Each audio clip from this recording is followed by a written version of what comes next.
In the heart of a bustling city, where the hum of life is a cacophony, Mara stands at a crossroads. The crowd shifts around her, animated faces, eager conversations. Yet a peculiar quiet envelops Mara. She's perched at the edge of a fountain in a square teeming with people, lost in thought, watching the world with an unusual intensity. It's as if within the bounds of this urban theater, she alone is aware of the undercurrents running beneath each hurried step and fragmented phrase. This world, spinning in its irrepressible orbit, feels both intimate and alien to her.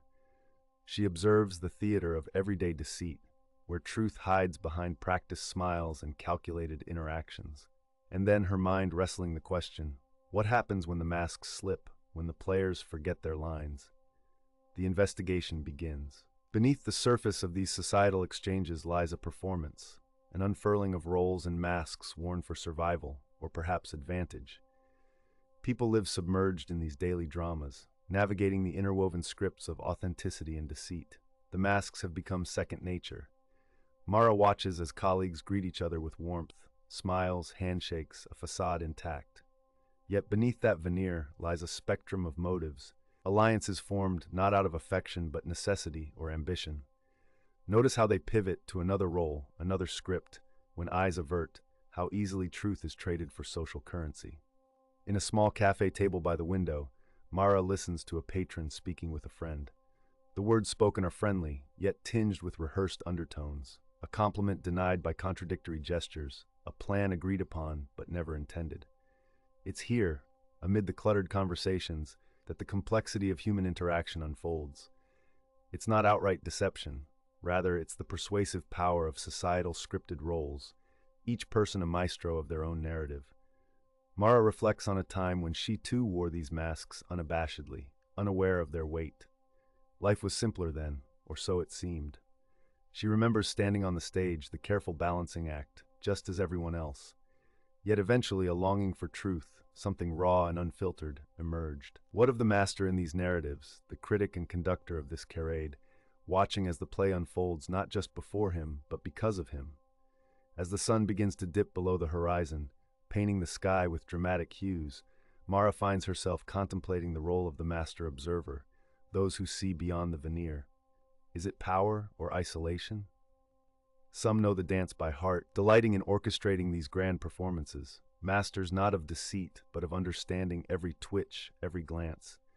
They are not deceived, but informed, and yet the act of unveiling truths can provoke backlash. To see means to risk, to understand is to invite confrontation. They navigate this orchestrated chaos, aware of the delicate nature of truth and facade. Thus, the balancing act continues for those who dare to expose. It's a tightrope walk between wielding knowledge and maintaining the guise of equilibrium. Even the lightest disruption, a misstep in the intricate choreography of social interaction, can provoke tumult.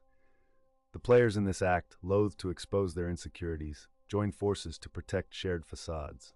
Ignorance, a weapon, and shield in equal measure. Long shadows stretch across the pavement as evening settles, metaphorical veils interweaving with the night.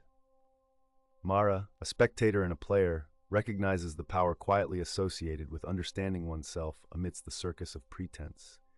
The realization strikes, a life untethered by others' illusions, free to observe, reflect, and perhaps to direct. In this unexpected revelation, the very act of understanding and accepting one's intrinsic self grants clarity.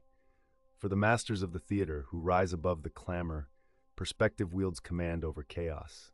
They learn to orchestrate subtly, guiding not through force, but through knowledge. In the expanding darkness, Mara grasps the quiet triumph of this awareness, an ironic levity, understanding the farce while reveling in the wisdom it provides. This knowledge, albeit isolating, furnishes a significant empowerment, a reconciliation of sorts with the irrationality and unpredictability of human interaction. The recognition that even in orchestrating these acts, they have the choice to design their narrative, unburdened by societal scripts.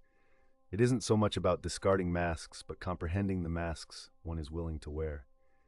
Yet there is a lightness amidst the heavy realization, a playful appreciation for the absurdities unveiled.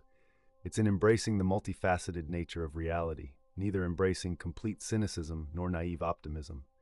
Mara's mind buzzes, the cityscape a backdrop to contemplation. Those deemed clowns in the grand circus of life, it is through their laughter, in their imperfections, that the most profound truths are often illuminated.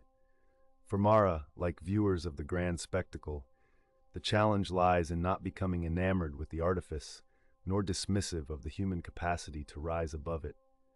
The investigation isn't a call to revolt against systems of interaction, but an invite to view them with humor and understanding. As night envelops the city, the noise of the day fades into a soothing hum. Mara smiles, understanding that the power isn't in unraveling every thread, but in knowing which to hold dear and which to let drift into the wind.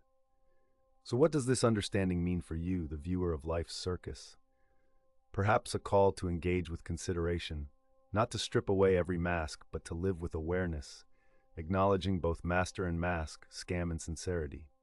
To embrace the power to direct, even as we delight in the spectacle life throws our way. In the end, it's a question left resonating in the air. Which tunes in the orchestra of life do you listen for? Which rhythms do you orchestrate? As silence replaces the fading echoes of the day, it is the laughter, the subtle dance of insights shared, that remains, gently stirring the mind long after the final curtain fall. Deep within this tapestry of human experience, the concept of choosing what to engage with, and how deeply, becomes not just an abstract contemplation, but a vibrant, everyday practice. It is here we find ourselves at a crossroads, one path leading to passive acceptance, the other toward active discernment.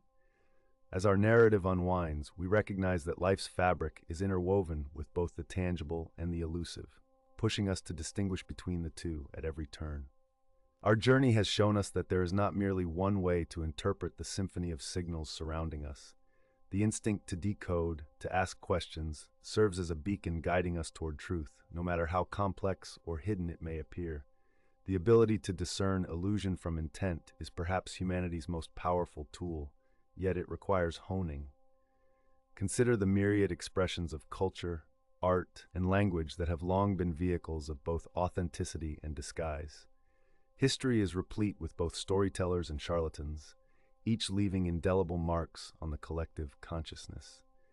It is through understanding the layers of these narratives that we can tell apart the genuine from the contrived, discovering authenticity in places both expected and surprising. To navigate this world with discernment, one must sharpen the skills of curiosity and empathy, attributes that transform mere observation into profound understanding. By listening intently, questioning deeply, and seeking the unseen threads that connect disparate parts, we become participants rather than mere spectators in the spectacle. What then is the role we choose to play? As we draw closer to the end of this exploration, it becomes evident that the essence of our inquiry is not in providing answers, but in inspiring questions. For each eye, inquiry births another, unlocking further vistas for reflection. In the symphony of experiences that shape our time, perhaps the greatest wisdom lies in choosing which notes to amplify and which to let softly fade into the silence.